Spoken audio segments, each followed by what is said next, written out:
Hello and welcome to another episode of Grange TV. We have with us perennial top 10, top 15 fighter, currently ranked number 12, I believe, Mr. Brad Tavares. Welcome and thank you so much for coming on and for giving us your time. Thanks for having me. Just on that, like I was just going to say, like I was looking, like I've been really, really aware of you for a long time, obviously, but you've been in the UFC now 10 years. You're only, 32? So you weren't in there when you were 21. Yeah. So you basically grew up in the UFC. You grew up pretty much product of the UFC. I believe I was, I want to say 4-0 before I got into the Ultimate Fighter, and then had about four, maybe 5 fights via the Ultimate Fighter show, and then every single one of my fights since has been in the UFC. What's that like? What's it like going through, the ups and the downs, the good, the bad, all the stuff that people go through in amateur fighting? You actually went through it in public. So you didn't get to, you like you said, you only had a handful of fights out of the public eye, and then all of your fights, the good, the bad, and we'll get through to that. But what was that like for you? You know what? I honestly don't have anything else to compare it to, but when I do look at, at the end of the day, I'm grateful for where I am. My road is my road. I see pros and cons though. I've been in the fight game a long time, and I see other fighters going through the struggle, like having a hard time getting fights, having to, come up with their own travel accommodations, like coming out of pocket way more than I myself do. But here I am in the UFC.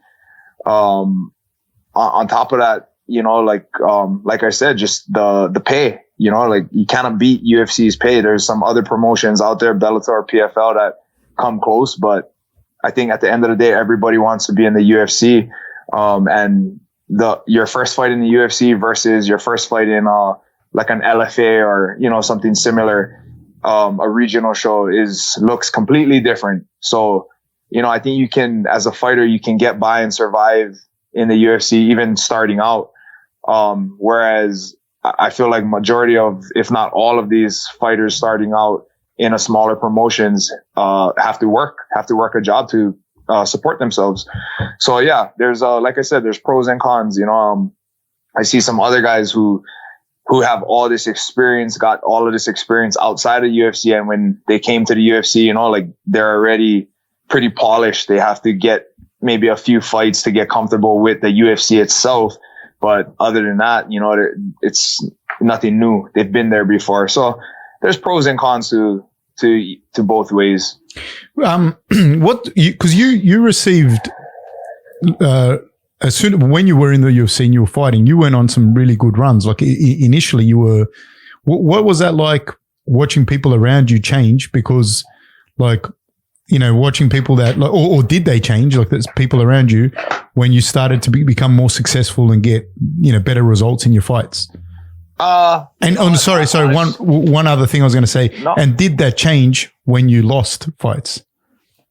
Nah, you know what? Lucky for me, I feel like I'm a pretty real dude. I keep it real and I'm very grounded. My friends, my family, my coaches, my teammates, like all the people close to me keep me grounded. I'm not one of those people that is always out looking for new friends or, trying to not to say I'm unfriendly. I'm friendly, but, the people that I hold close to me are there for a reason. And, all of those people have been with me, from almost the beginning. Along the way, obviously you're going to create new relationships.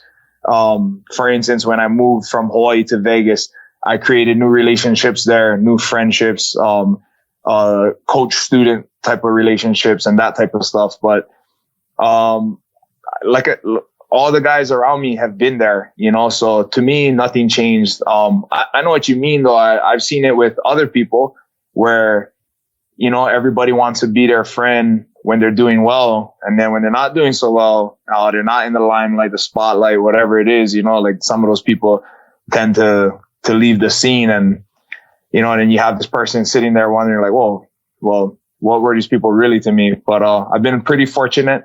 my friends and family around me, like I said, keep me grounded, and they're solid.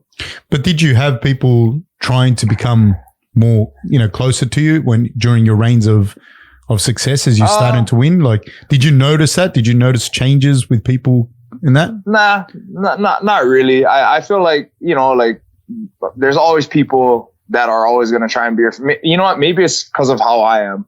It takes longer for me to accept people into my inner circle. And I think that's just part of how I grew up, one thing my dad always taught me from a young age is, don't trust anybody. Always, keep one eye looking over your shoulder just in case, so I don't think that, I'm really susceptible to that kind of stuff. Don't get me wrong. I've been burnt in the past, but, as far as like, I don't really notice anybody trying to like, as I'm being more successful, trying to like latch on or anything like that. I didn't notice that. On that, what precipitated the move from Hawaii to Las Vegas? Like, what was the thing that made you move? Back in 2007, 2008, I want to say, I started training with my team in Hawaii, to really help mold me, MMAD. And one of my coaches, mentors, brothers there, Brandon Wolf, he had this plan set in motion. He fought in the UFC actually. I remember him. Yeah. So he was a little older though, and he was like my age right now, I think, when he was getting into the UFC. Just less knowledgeable. We've always been a fighting culture, warrior culture, but as far as MMA goes, I feel like we were behind. We were fighting, but the things that I learned when I moved to Vegas about simple things like cutting weight and management and sponsorships and that type of thing, I felt like, wow, we were really behind in Hawaii. Anyhow, Brandon Wolf, he came up with this plan for the younger guys, which was at the time myself, the Hansen brothers, Matt Kamo, just all the guys that were in our like early 20s, just starting out in MMA. And the plan was 2 years, win everything we can on the regional circuit, become whatever champion we can in Hawaii, X1, Icon, whatever it is, do that. And then in 2 years time, when we have a few fights under our belt, move to Vegas. At that time, this was 2007, 2008. Vegas was still like one of the meccas, like everybody. So at Extreme Couture at that time, this was before Vanderlei opened his gym. Vanderlei was there. Akiyama was there, Matt Brown, I remember when I first got there. And then you had all the household, the Extreme Couture household guys like Martin Kampman, Jay Huron, Tyson Griffin at the time, Gray Maynard, all these steady guys. So he was friends with Mac Danzig, and Mac was like his gateway to Extreme Couture. And that's one of the gyms we just viewed as like one of the top gyms in the world.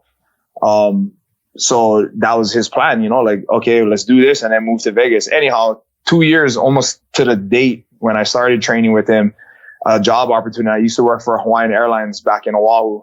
A job opportunity came up here to transfer. I put in for the job. They notified me I got it. And 2 weeks later, I was here in Vegas, and started, chasing the UFC dream. What exactly were you doing for the airline? I was a ramp agent, so loading the baggage, loading it on and off the aircraft, that type of stuff.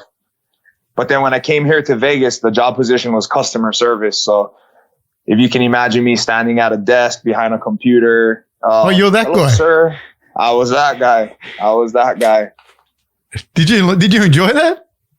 You know what? I did. Because you're a personable guy. It's not like you're like an awful guy. Yeah, it was fun. And I mean, at the end of the day, I feel like in any line of work, you're going to come across people who, having a bad day or, I don't know, are assholes. But I'm good at dealing with those type of people. Hey, I was gonna start off with this. Just talking, just to kind of break the ice, but we kind of just started. I was just going to ask you, did you watch the fight, the Cormier versus Miocic fight on the weekend? I did, but I was also playing with my daughter, so I caught bits and pieces. I wasn't able to fully sit there and watch it, 100%. but I did watch it. What was your take on that? Like, what you think of the fight and why not? I thought I saw. Obviously, I agreed with the decision. I thought Stipe won. The only thing that surprised me is that I like both of those guys, honestly, and I felt like, you know, like I know those guys on a personal level, and I really like both of them. It was a bummer that was DC's, you know, last fight, and you kind of wanted to see him go out, win it, and then just retire. You know, that MMA story, you know, that perfect MMA story. That didn't happen. He dealt with the eye poke and stuff, but it's fighting, you know, and these type of things happen. I honestly hope that we get to see him back one day. You know, maybe he takes a year off and gets bored, but he's still one of the greatest to ever do it. But Stipe just went out there and proved that, you know, he's the GOAT right now. And I'm excited to see him rematch one of my personal friends and training partners in Francis Ngannou. I think that would be an exciting fight. What is training like with Francis Ngannou? Do you like? I was watching him and Ray sparring. I enjoy it. Yes, I enjoy it. I recently, so the physical therapist and myself, we had a little bit of a miscommunication. I asked her if I could box. She said, "Yeah, you can go back." But not with Francis. And I ended up sparring with Francis, which, you know, Francis, you know, he and I have a really good relationship, and he realizes how much bigger he is than me. So from the outside looking in, yeah, maybe not the smartest thing, but I trust Francis, you know, and if we're not wrestling and stuff, the likelihood of some freak injury happening is a lot less. But anyway, that got back to the physical therapist, Heather, and she was like, "What is this? I hear you're sparring and with Francis." And I was like, "Well, I thought you said I could." She's like, "No, I said you could box." I was like, "That is boxing." She's like, "No, that's sparring. No, you can't spar." But yeah, she's super sweet and cool about it, but, you know, kind of scolded me there. But I enjoy training with Francis. You know, I feel like because of how big and how explosive and strong and all of those things, you know, he's hands down one of the baddest men on the planet. Because of all of that, it makes you, when you go at him, you have to stay on your toes. You know, he's super long, he's super fast, super athletic, strong and powerful. And even though he's toning it down, that's a big man hitting you. So you gotta be sharp at all times, and I enjoy it. How do you see if they run it back, him and Stipe going the second time around? You know what? Stipe is a great fighter, but I honestly think that Francis Ngannou is going to be the next UFC heavyweight champion. I think when they first fought, that was a very inexperienced Francis Ngannou. You know, he'd never been to championship rounds. I don't even think he'd been to like the third round, like once or twice or whatever crazy stat it was. But since talking to him after that fight, you know, I think mentally he's matured and evolved a lot since then. And then I think his skill level and his MMA skill level and his just his IQ, his fight IQ has also evolved and matured along with it. So I think it's going to be a totally different fight. And I think he walks out of there the new UFC heavyweight champion. Because that's something that I think a lot of people take for granted as well. They think he's just a big, powerful slugger. But can you speak a little bit about his fight IQ? Because it's probably something that gets overlooked. Because, you know, when you look at him and when you see him fight, he's just a monster. But can you speak on that a little bit? Yeah, for sure. I think when Francis first got to Vegas, he was just, you know, a strong, brute freak of nature, an athletic phenom, if you will. And I think over the years of him being here and working with the right people, Dewey Cooper and Eric Nixick, you know, those guys, I think he's evolved. And on top of that, just as a fighter himself, you know, when you go through losses as a fighter, you really learn a lot. And I honestly think you learn more from losses than you do victories. And in Francis's case, I mean, that's obvious, right? His wins come a few seconds into round one. So he gets way more out of a loss. You know, he went to a decision in a 5-rounder with Stipe. So, you know, he took a lot from that fight. And just in talking to him, like when I talked to him about like after that fight, the Derek Lewis fight, you know, like he's just evolved since then. So I think it'll be a completely different fight. You know, I think we'll see a more seasoned, relaxed Francis. I have a question. This is nothing to do with fighting or anything. How old's your daughter? My daughter is 2 right now. She'll be 3 in November. Okay, cool. The reason I ask is I have a 9-month-old daughter, and we're about to start. Is that your first? Yes, my first. Is that, yeah. Congrats, man. Congrats. Thank you. Congratulations to you as well. Have you just one that you have? Thank you. Do you just have one? Yeah, right now we just have the one. Yep. Okay, cool. She's a handful. Well, this is the question because I am asking any parent that's got a kid a little bit older. I have to ask. One of the things I want to know is, she because of COVID and everything, she's kind of been staying here with us. So she, plays with her cousins or something like that, but that's it.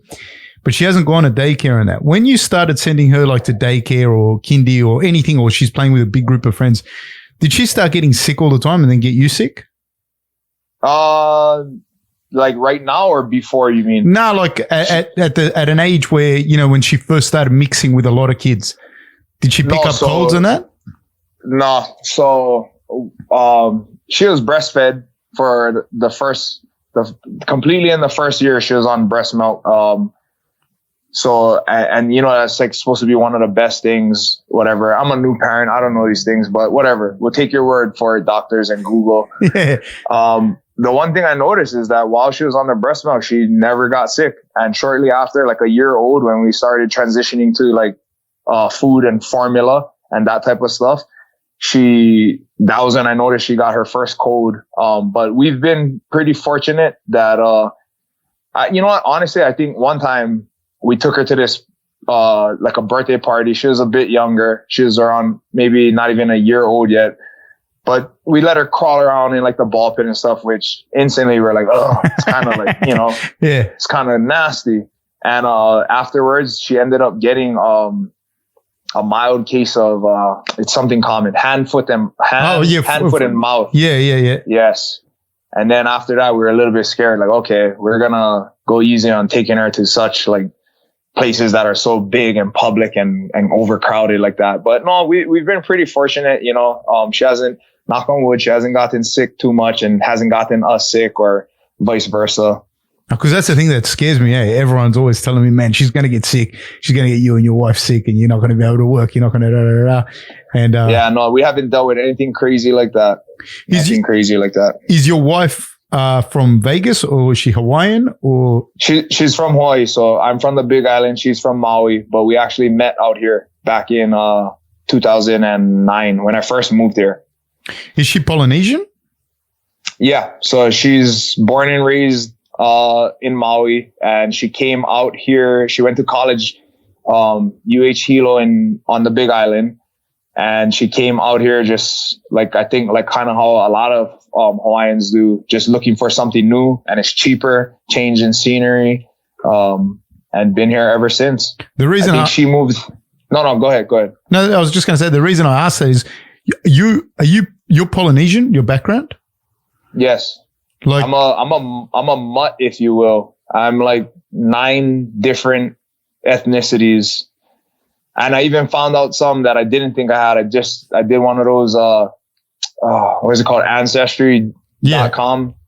Yes. I'm a lot of Asians. I found out I'm like 4%,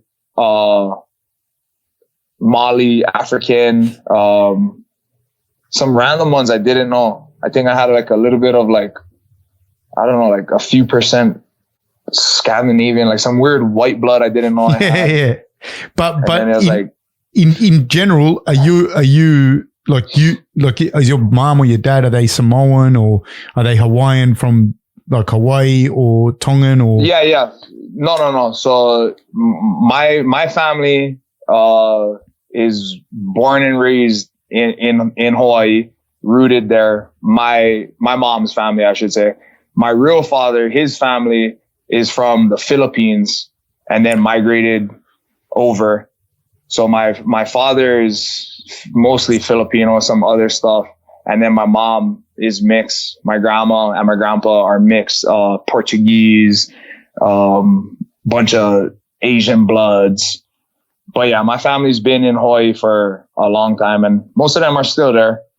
And that mix is very prevalent in Hawaii, isn't it? Like that, just like that. You know what? Mix. Honestly, it's a sad thing is that is Hawaiian, the actual like Hawaiian race is like a dying race, you know, because it's so mixed.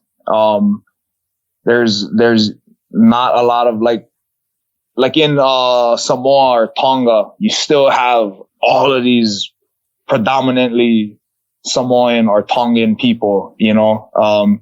Even in New Zealand, I feel like you can find like Maori that are like 100%, or in Fiji or wherever else in Polynesia. But in Hawaii, you know, it's a mixed plate.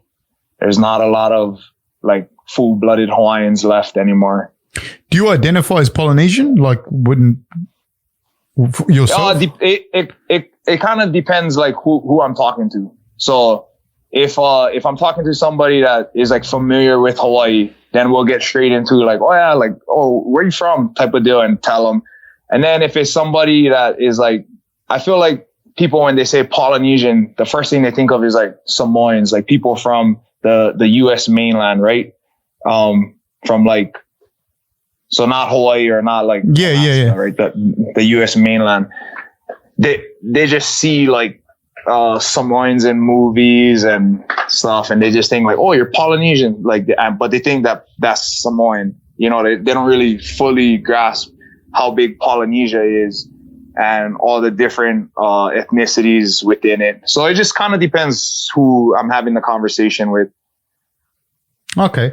What was it like for you? Who were you at school? Like, if we were at school together, say year 10, year 11, who were you? Which guy were you at school?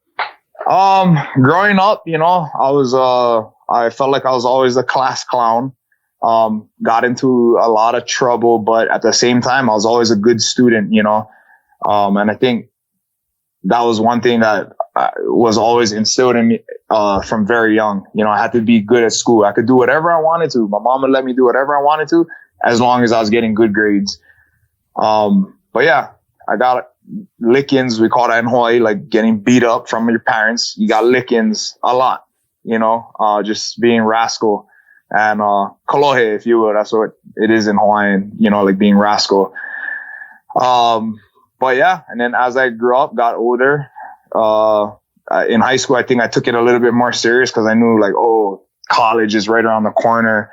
But I also got into a lot of fights. Never really, you know, never started it, but I was never one to back down from a fight. And I think, especially from where I'm from, in Hawaii on the Big Island in Hilo, I feel like fighting is like the cool thing, you know, like when you watch for like American culture, when you watch TV shows and movies, it's like, oh, okay, being like the star football player is like the cool thing, or, you know, like that type of thing. In Hawaii, like, yeah, being an athlete is cool and all, but when I grew up, I felt like if you were like the best fighter, that you were like the cool guy. Everybody wanted to aspire to be the best fighter, the best banger is what they call them. Were you a big kid, Brad? Were you a big guy in high school? I wasn't really. From 8th grade going into 9th grade, so transitioning from middle school to high school, I was 5'3", leaving 8th grade, and then going over that summer, I shot up about 3 inches, and I entered my freshman year at 5'6". But when I was younger, I was like fat. I was like 5'6", probably 200 pounds. You know, so you were heavier. A big kid, like a big heavy set kid. Oh yeah. Big boned, thick legs. You know, that your typical poly kid, I guess. But yeah, and then I started growing. And then by the time I left high school, as to the height I am now, actually I probably shrank a little bit now. But after high school, I was all the way up to like 240 pounds. And after high school? Yeah, after high school. So when I was about 17, 18 years old, I was 240 pounds. And then I started training like seriously. We used to mess around, you know, watch YouTube. Me and my best friend Devin used to spar every day, just beat each other up. But then I started training more seriously because after I finished playing football, I came back to Hawaii. I was fat. I was 240 pounds. luckily, you know, I had broad shoulders that in a t-shirt, I looked just bigger. But, yeah, I needed something to do to lose weight. I'm not at the time anyway, I wasn't very motivated by just going for a run or anything. So started training. And like 3 weeks to a month into training, the guy I was training with was like, "Hey, you want to fight?" I was like, "Sure, let's do it." So I had my first competition ever in my life, like that type of competition, martial arts. It was this thing in Hawaii called Got Skills, where it's like an introductory into MMA. So your first round is only a minute. You have 16-ounce gloves on, headgear, and shin pads, and it's just kickboxing. After the first minute, you go back to your corner, they strip off your shin pads. And then the second round is 2 minutes. It's boxing with takedowns. Then after that round is done, you go back to your corner, you strip off all your gear. And then it's a 3-minute just grappling round, starting from the feet though. And then, so my first competition was at 200 pounds. I had maybe an ab. I had ab. And yeah, that was my introduction into it. About a month into like actually training in a garage, you know, how a lot of Hawaii boys do it. Won that, and then maybe like a month or 2 months after that, took my first MMA fight at 185 pounds, and that's where I spent my entire career. What level football did you play? Like how high of a level football did you play? I only went to junior college. In Hawaii or in the mainland? In the mainland, in San Diego. I went to Palomar Junior College. And you know what is funny? You remember Joey Beltran? Yes. Heavyweight fighter. Yeah. He and I were on the same football team, and we didn't know each other that well. You know, he was already there. I had just gotten there. I fizzled out after one semester, not even a full semester. Like after football season was done, I was like, I'm over it. I'm going back home to Hawaii. You missed Hawaii, or you didn't like football? Or both? I just missed Hawaii. It was hard. I never been away from my home before, you know, like that. I've never been like far away. And, you know how it is, like Hawaii culture, Polynesian culture, you know, family is tight knit. I feel like when I talk to like people here in the mainland, they're like, "Oh yeah, 18 years old. My kid is out. I can't wait for them to go to college, this and that." In Hawaii, the parents are different, you know, for the most part, they want them to stay with them forever.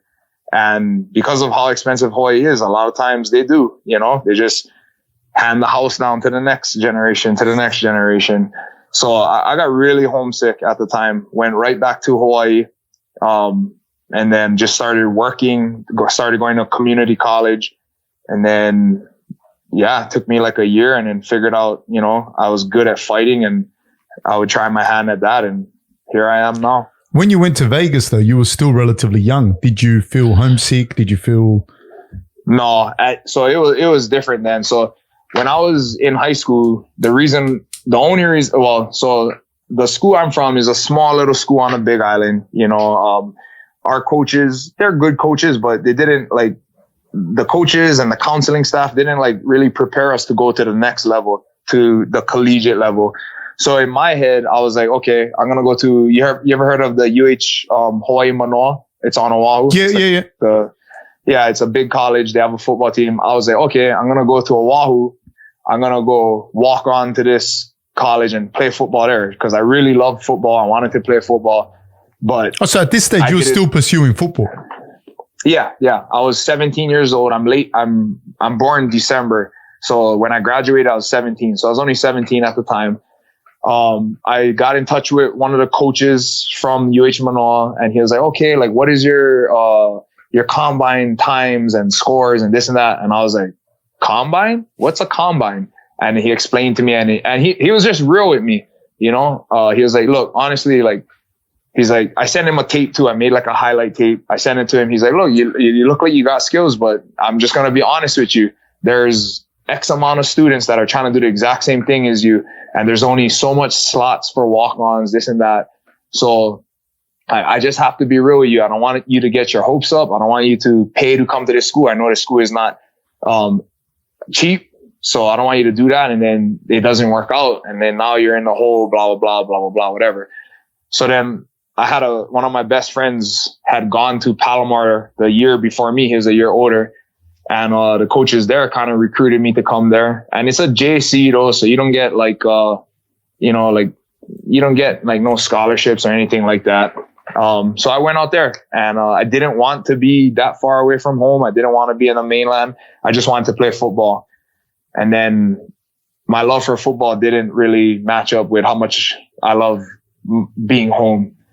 But fast forward now, a couple of years later, I am excited to pursue MMA, and I know that this is what I have to do. I'm older now, and I know that I need to make sacrifices. So I was excited to come to Vegas, and they call Las Vegas the ninth island. The Hawaiian island chain has 8 islands. They call Vegas the ninth island because there's so many locals here. There's so much local influence, food, culture, all of it. So short of actually being in Hawaii, you can find everything here. What position did you play in football? And where is that? Because I'm in Australia. We play rugby. Yeah. So American football, I played on the defense. I played linebacker. So you have your line, your 4 down linemen, and then usually you have 3 to 4 guys behind them who can play the run or the pass, and those are linebackers. So some of the most notable linebackers in the NFL are like Ray Lewis, Brian Urlacher. I don't know if you're familiar with those names. Yeah. So you have to hit people. That's your job. Oh yeah, I love it. I've always loved physical, collision, contacts, that type of stuff. So fighting was perfect for me. Hey, I've just, we were talking before about Cormier, not necessarily Cormier himself, but when you said it, kind of it went to my head. What do you think with a fight, and what do you think for yourself personally? Do you think you'll keep fighting? You have an age that you say, you know what, when I get to this age, it's done? Or do you think you'll be one of those guys that keeps fighting? Do you think, I want to see Cormier fight forever as well, but and he still looks good, but I also don't know, do you want to walk away while you're still good? Do you want to keep fighting, et cetera, et cetera? So yeah, that's definitely a conversation. When I was young, when I first started out, I always told myself, and this is when I was 19, 20 years old, I was like, 35, I'm done. I'm 32 right now. I'm about to be 33 in a few months. 35 is right around the corner. And if it goes just as fast, if not faster than these last couple of years, I'll be 35 tomorrow. You know what I mean? So as long as I'm not taking damage, like how you've seen some guys end their career, as long as I'm not taking that type of damage, as long as I am still excited about fighting, which I am, as long as I'm not think that I know it all, and that I know that there's plenty of room for growth, and I'm ready for that. And even if I have to put myself in uncomfortable situations to find and get that growth, I'll do it, when that feeling runs out of me, regardless of the age, that might be, I don't think it will be, but say that happened next year, I would hang it up then. When I lose the passion for this, I don't want to do it, because fighting is a very selfish sport. It consumes a lot of your time, your effort, your emotion. It takes a lot. So when it ain't worth it to do it, then I'll be done with it. What's your relationship with Sefu like? With Ray? Oh, that guy is from day one. It was funny. So, Ray is honestly, he's my coach, but he's like a big brother to me. Really is. He's like a big brother, always there for me. Really, really just feels like my big brother. That's our relationship. That's what it's like. But craziest thing is that, so back in 2009, right before I moved here, I was still on PlayStation 2. We had the K1 game on PlayStation 2.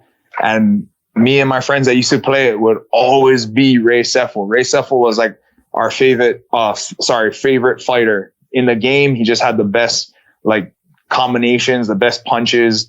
We loved the way he fought, and a fellow Polynesian. So of course we're gonna support him. I'm not the type to fanboy or anything like that.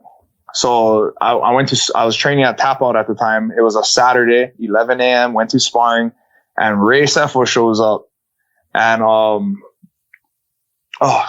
blanking right now. Bryce, you know who Bryce is? No, not. Big Bryce.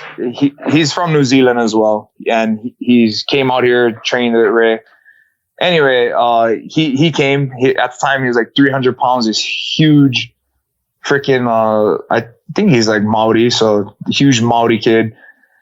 But anyway, I got to work with them, and I was like pretty like in awe, like still not fanboying, but just like wow. I was literally just playing with this guy on a video game, and here I am sparring with him. And so going into the sparring, I was like, okay, I better like, tuck my chin and bite down hard because probably knock me out. Ray is like one of the most like controlled sparring partners I've ever had in my life. Probably the most controlled, the level of skill and power he possesses, but he can just tone it down to whatever level the person is at. And then the one thing right off the bat, he was always like eager to help. Like everything I did wrong, he was eager to help, and not in like a condescending way. Like, hey, I'm Ray Sefo, you should do it this way. Just, like, hey, bro, like, like you're doing this, but this is why I'm hitting you. So he's always been like that. And I just sparred with him earlier today, and he's still helping me do stuff like that, So, just such a great guy, Obviously, I feel like one of the reasons I am where I am today, one of the best people that I've had the opportunity and the pleasure to meet in my life. But yeah, he's like my brother, that's our relationship. So he's someone that would be there and be able to say to you, like, as time progresses, he'd be someone that because the problem is you as a fighter, you're going to be, and especially how you are a tough guy that's going to be, if you were going, oh, I think this is it for me, then you wouldn't be fighting. So it's hard for you to hear it from someone else to say, hey, dude, it's. For sure. He'd definitely be like that. Ray is one person that can always keep it real, and I appreciate him for that. The other thing for me is that you're a father now. So I wouldn't want to, as my daughter gets older, she's going to know if I get a cut in a fight or if she sees me get knocked out or anything like that, I don't want to say that, but it's the reality of it. I don't want to put my family through that. So if I was at the point, like, I don't want to name anybody specifically, but we've all seen it. There's been guys that as they got to the end of their career, that's the way it went. If I ever hit that to where I'm getting like that, I'm just done. Like I have I get it, like everybody's body clock is different. Everybody's chin might be done at a different time. So I'm comfortable with being real and I'd be ready for the next chapter in my life. And again, like I said, if I lost that fire in me, that feeling, I'd be done too. I just wanted to ask you as well about the fights, a couple of the fights that are coming up. Adesanya and Costa, what do you think there? Obviously you fought Adesanya. Yeah, I'm actually, that's one of the fights I'm very excited about. I feel like they've been popping out fights every week that, there's not a lot of fights that I've been getting excited about. There's been a few like, Gaethje and Ferguson and, who did Dustin just fight? Hooker. I was excited about that fight. There's a few fights. Adesanya and Costa, honestly, this is one of the fights, not just because it's in my division, but it's actually a fun fight. And, like in my personal opinion, I think Izzy's going to win. I haven't really decided how or like haven't really played it out and thought about it as to how the fight's going to go. But if I had to bet money on it, my money would go on him. I just think that, he's a good champion. He has a lot of experience. He's been there. And he's shown it, and especially in these last few fights, what he's been able to accomplish. That being said, though, Paulo Costa is a big, athletic, strong dude. And, I think we've seen at some points Izzy I don't want to say struggle, but just not do as well under the barrage, and that's the type of fighter Costa is. But Izzy's a champion. He thinks like it, trains like it. So I think he'll be ready for it. And I think that he'll come out victorious, but it's one of those fights, like, I really don't know, like, I'm not like, oh, for sure he's going to win or for sure this is how that fight is going to go. So I'm excited about it. Can't wait to watch it. All right. Well, another fight that I'm actually pretty pumped to watch as well is Khabib and Gaethje. Who you got there? Yep. And who you got? How do you see it? Exciting Not necessarily have to give me a prediction, but what do you think? What do you think about the fight? Because predictions are whatever, you know? But I'm saying, like, what do you think? That's one of them. Like, I really, like, I don't know. I don't think we've seen anybody really just wrestle Gaethje the way that Khabib can wrestle and that he does. That being said, we haven't really seen somebody that can wrestle and box the way Gaethje can, with the type of power he possesses. And then you look at Gaethje, his last few fights, and he's really evolved. It's funny because I watched Gaethje so obviously Ray is my coach. I watch all of his shows. I've gone to a lot of them when he was back at WSOF. So I've watched Gaethje come up, you know, like I've actually like watched him grow, you know, fight to fight. I watched him a lot actually.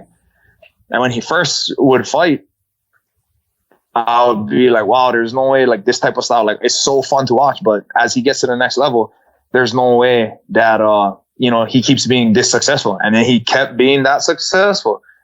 And then I was like, okay, there's no way that, you know, like World Series is one thing. There's good fighters there, but the UFC is the cream of the crop. So there's no way that, you know, he'll last doing it there. Came into the UFC, did really well. And granted, he lost a few fights, close fights, you know, just got clipped. But these last couple fights, he's really evolved. And even when they talk to him and interview him, he says it, you know, like he knows that he has to evolve, and he has. So I think we're seeing the best Justin Gaethje that we'll probably ever see. And it's two guys at the top of their game. So it's one of those things I keep going back and forth. I don't know. I can't give you even a pick on this. It's one of those, I always say, if I had to bet money, I would not bet money on this fight. You know, I feel the same way with that fight. Like there's been other Khabib fights, even though they're very, very good fighters, don't get me wrong.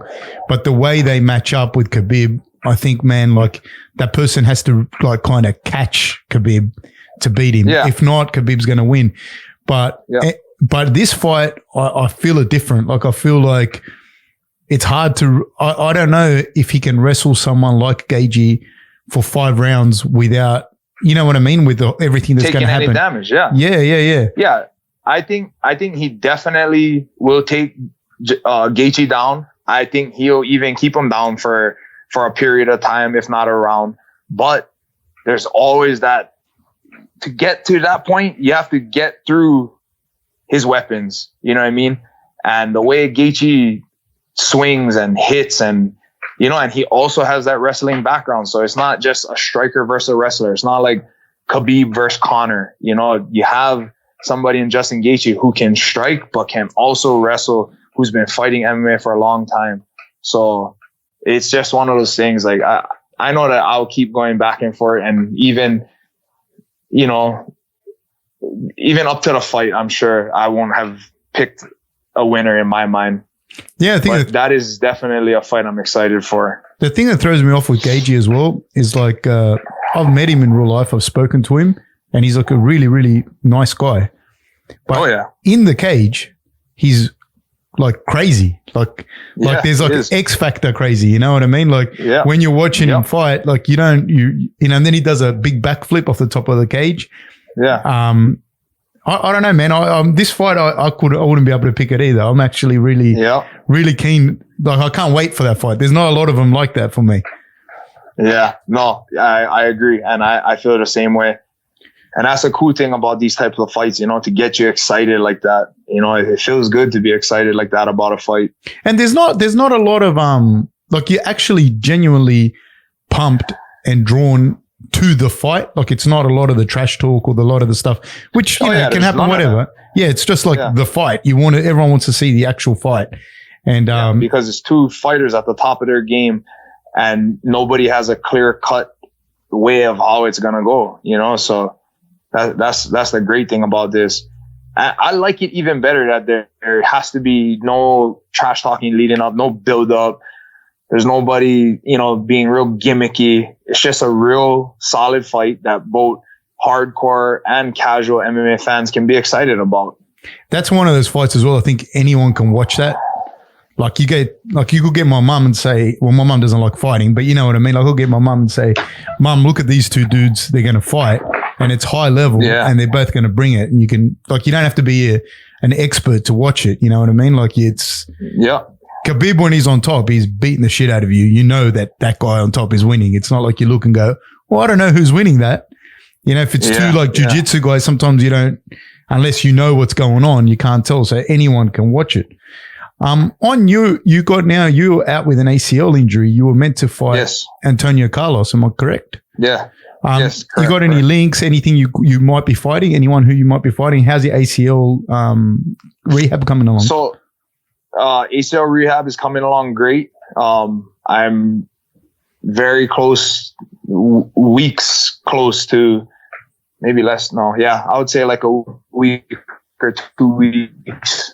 They're going to clear me at the 7-month mark post-surgery to return fully to training. And then they have this thing called a biodex. It scans both sides of your left leg versus right leg and see the discrepancies there. So as long as I can get that discrepancy to only 10%, I'm able to take a fight. I'll be cleared to accept a fight. The last time I did it was maybe a little over a month ago, right around a month ago. And I was at around 20%. So just 10% shy of where I need to be. So I think I'm going to do that testing, in a few weeks too, to see where I am, and I'll be able to take a fight, and hopefully I'm able to fight, get one in before the end of the year.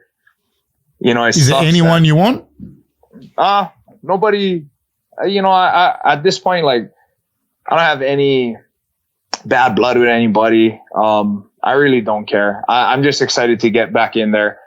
I would love to fight Shabazian again. I would love to fight any of the guys that I lost to again, honestly. I know when I was injured after the Izzy fight, Hermanson was calling me out, and, I'm not going to go and say anything one way or the other when I'm injured and can't accept a fight. But that's a fight that I would love to get. He's been on a roll too, just had a huge victory over Kelvin. So, there's some guys that I wouldn't mind fighting, but at the end of the day, nobody that I'm dead set on. I don't care. I'll fight whoever they want me to fight. But you've had your own, this I was talking to Ray Sefo about you when he was on the podcast. Like, you've had your own runs in the UFC, and it's just, we're just saying, like, it's just one of those things. Like, you're doing really well. You get caught or you lose, because that's what happens. People act like it's a comic book. No, you lose eventually. Yeah. But your last run was Magalhaes, Elias, Latiz, and Jotko, like that you had, and then you lost to Israel and then Edmund. But that those four guys that I just mentioned that you were on the run with, because and then you lost a decision to who the champion is today. And that like, man, that's some, like, I don't know. I think you always kind of fly under the radar in that regard. I don't think people really understand, some of the guys that you've beaten. Yeah, for sure. I feel like the guys that have to potentially fight me know what's up. Like you said, like we talked about earlier, I've been here a long time. I've been around a long time. I'm not a loudmouth, but when you watch me fight, you can see the skill level there. I'm not one to go out and blab my mouth and, do all of this talking and the real gimmicky thing everybody's trying to do now. But yeah, I've went on some good runs. I think I was back in the day was like, I was on like a 5-6 fight win streak, lost to Romero. And then went through I think after Romero, I fought Boach. Yeah. And I was beating the brakes off of Boach and just got caught, it sucked. He had nothing for me and I just got caught. That's, and Boach and people don't understand, Boach at the time was like a scary dude. Like that was yeah. So I fought Boach. After that, I fought Marquardt, dominated him. And then I fought Rob and got caught, it's early on, this is the fight game. It happens. But after that, I took some time off, got everything together. And again, too, like, that's why I don't ever really judge fighters, being a fighter myself, or even like, in other aspects of life, like any type of, you can never really judge people because you don't know what's going on behind the scenes. You don't know what these people are dealing with.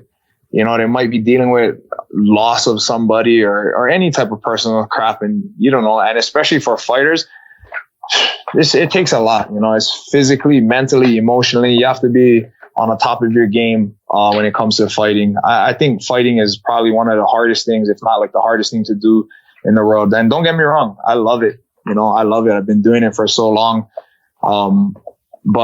Yeah, so for the average person, like, of course, yeah, they don't know. They don't really, you know, think about those type of things. But it is what it is. It's in anything, you're going to deal with people that one way or the other, you know, that have something good to say, have something bad to say. It's just life. I have a question for you because, like, obviously I have a podcast and I like to talk about fights, and I've talked about fights and I've been involved with fighters as well.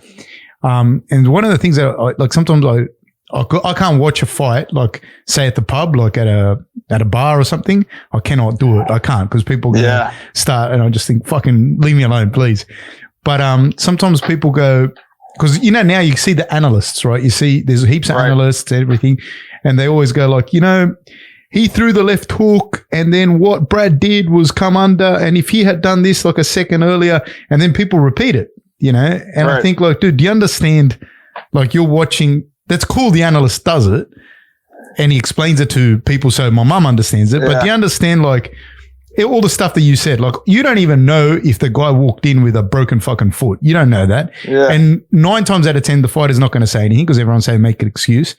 And the reality is it happened because it happened the way it happened, you know, like you go home and you look at it, your coaches, for sure your coaches are going to talk to you about it. But how hard is it now dealing with the fact that there are so many analysts around, there are so many people that have an opinion? Like, what's that like with you, for you? Has anyone ever come to you and said what you should have done? Oh, I hear that all the time. I hear that all the time. For real? You should have did this. You should have did that. Why didn't you do it? Yes. People walking up to me off the street. Like, you know, like it hasn't happened in recent memory. Mostly now all the interactions are good, you know, but you do come across those people and I just kind of shake my head. I kind of chuckle about it later, you know. But people come up to you in the street and they interrupt whatever you're doing and tell you what you should have done. That's happened? Okay, for a perfect example. So I got two examples for you. One, referring back to that whole analyst thing. But so back in the day when I fought Phil Baroni, maybe a few weeks before the fight, maybe like 6 weeks before the fight, I broke my rib or fractured my rib. I did something to my rib. I was huge. I was like 230 pounds before this happened, you know, like, this was when I was younger. This is when I used to, okay, I'm done fighting. Now everything that I couldn't have during fight camp, I'm going to indulge. Pizza, fast food, whatever it is. Roberto's, that's like a fast food Mexican restaurant out there. I'm eating it all, and I overindulge because I couldn't have it. And I love to eat already, so even worse. Anyway, I've matured since then. But so I was 230 pounds. I hurt my ribs. I kind of started panicking. I got to fight Phil Baroni now. I'm like 230 pounds. I can't really train good. Whatever. I hired a nutritionist. I had a shit ton of weight to cut. I cut it. But anyway, in that fight, because of the rib injury, I wasn't able to get in like a good training camp. So I was softer in that fight. You know, I was fatter. It was visible. I had a guy, and like local people, Hawaii local people, they'll be straight with you. He came walking up to me at Walmart and he was like, "Oh, bro, hey, good fight the last one, but oh, bro, you was big, huh?" And I was, and he didn't know you. Oh yeah, and. No, like he dead ass serious, you know, he didn't know me, but he knew who I was, but he didn't know me. He was like, "Oh, you was big." And like, I knew what he was saying. Like, you was fat. And he's like, "Well, I guess go big or go home, right?" And I was like, "Yeah, I guess." It's like one of those things where afterwards, my friend was with me and he was just rolling his ass off. He thought it was the funniest thing ever. Told all my other friends, we laughed about it, you know, but it's just one of those things that you don't, like, I don't know. I don't get upset about stuff. Like, people are going to be people. And you said there was another one. Yeah. The analyst thing. So I fought, I believe it was Dongi Yang. I fought Dongi Yang way back in the day. I suffered a fractured orbital in my fight. This was the first time this has happened to me. And I had got them poked in my eye prior as well.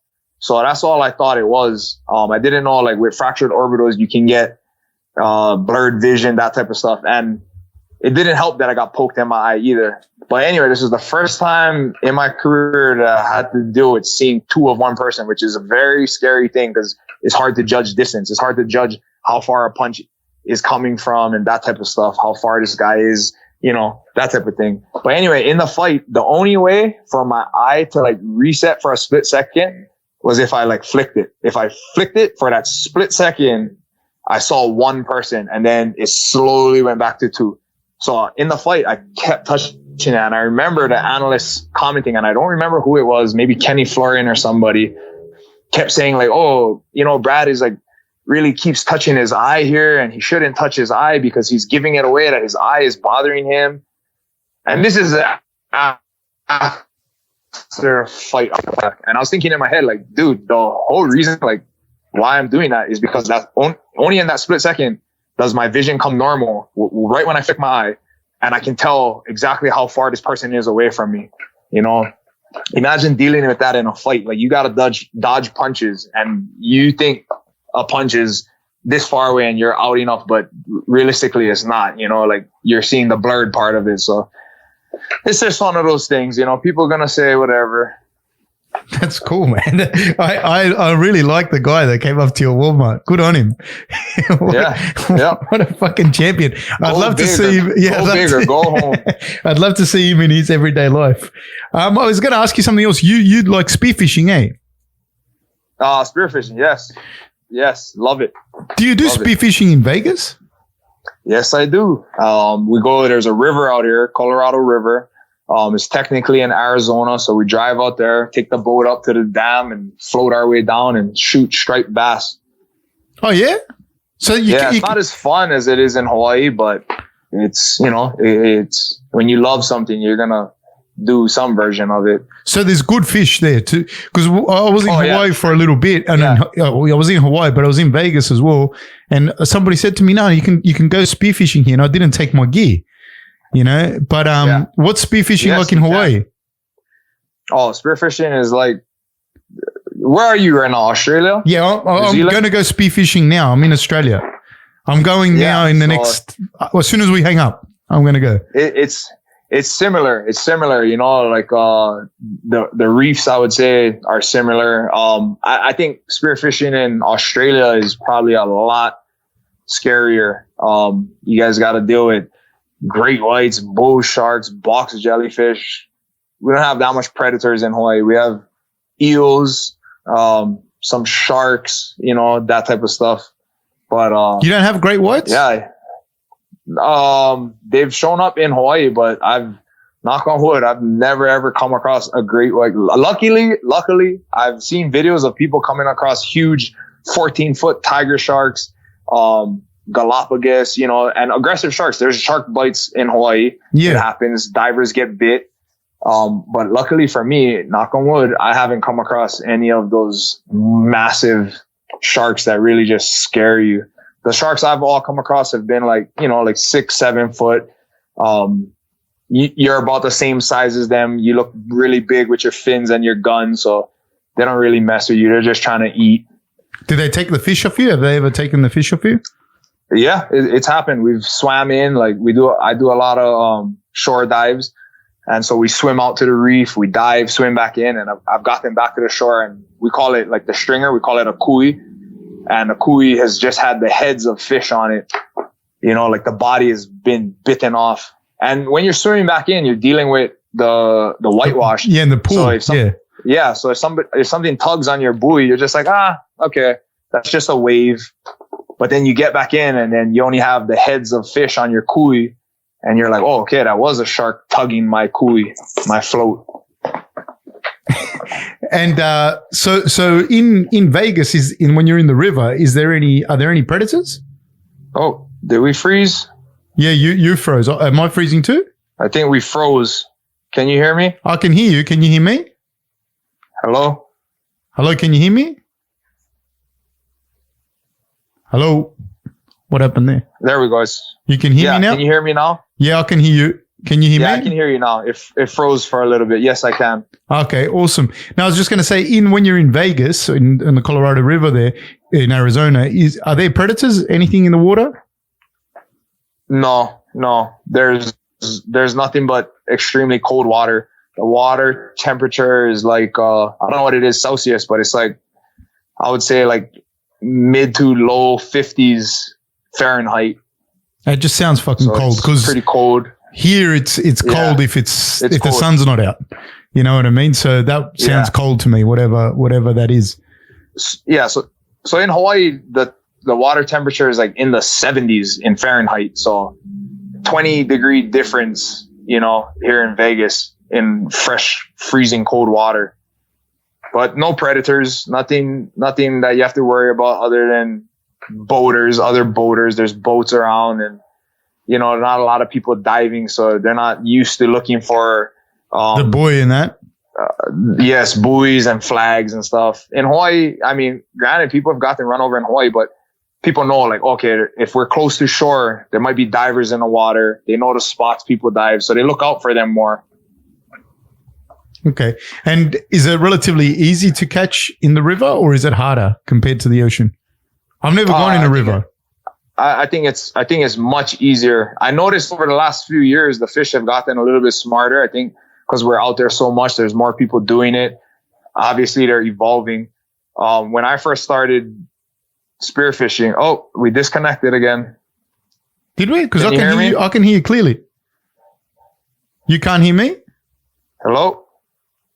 I lost you. Can you hear me? I can hear you, Brad. I can hear him. He can't hear me.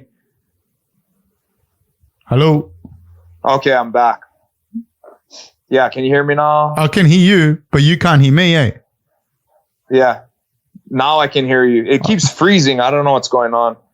I don't know. There's a shit internet, probably. I don't know.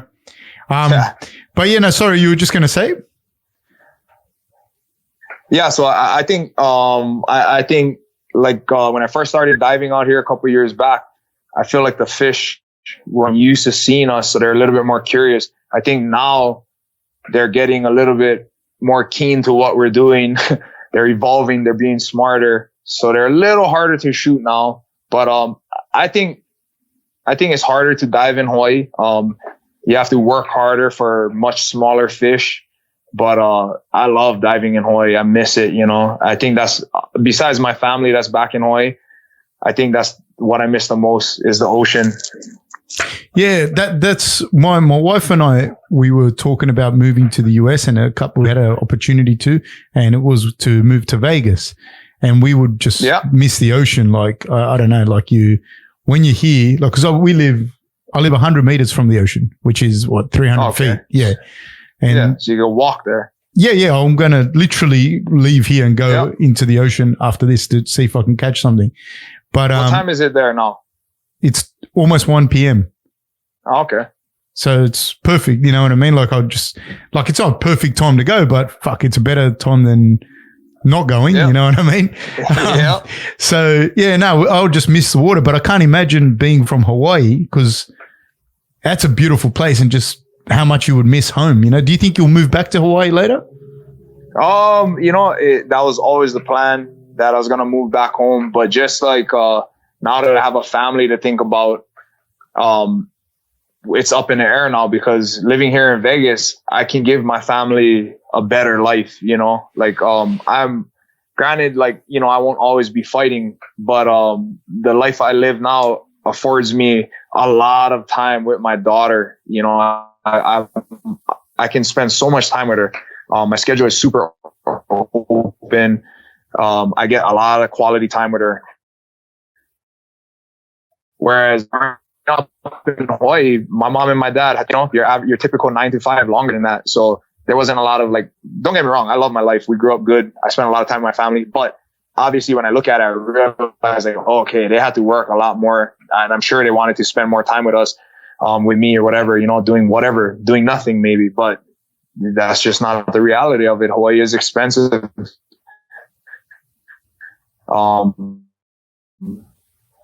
So I feel like there's more opportunities there. So I'm not sure. If I can give my family a better life, better opportunities, then, I think that's what I'll do. So, I'm not sure right now. When the time comes, I'll figure it out.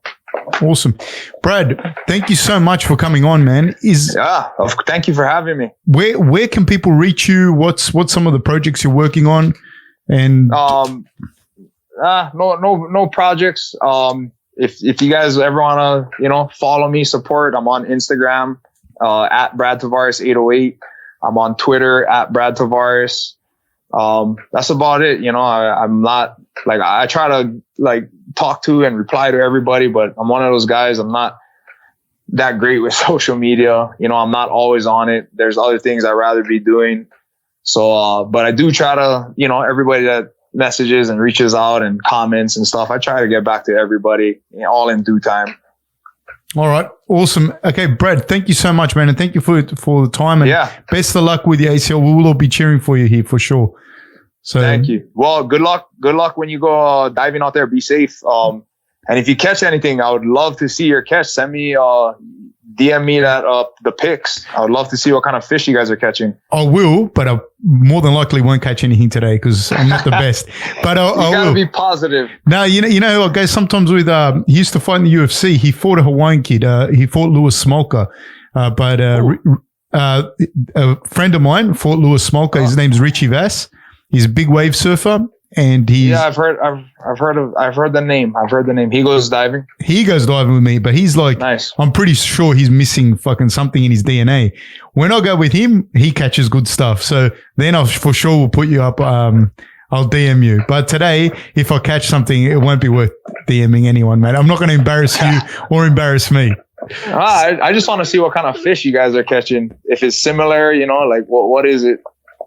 All right. No. But usually it's brim, morwongs, that kind of stuff.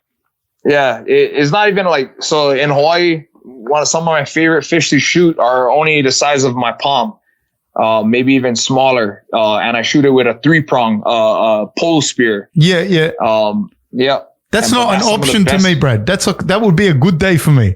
I've seen some of the fish you've caught. You catch big fish, man. You catch sometimes. Yeah. No, if I catch the fish the size of my hand, that's a good day. That's a good day. Yeah. As long as it tastes good, it's a good day. Yes, sir. 100%. No worries, man. Thank you so much, Brad. All right, man. Look after yourself. Thanks for having me. Thanks a lot. Bye-bye. Bye.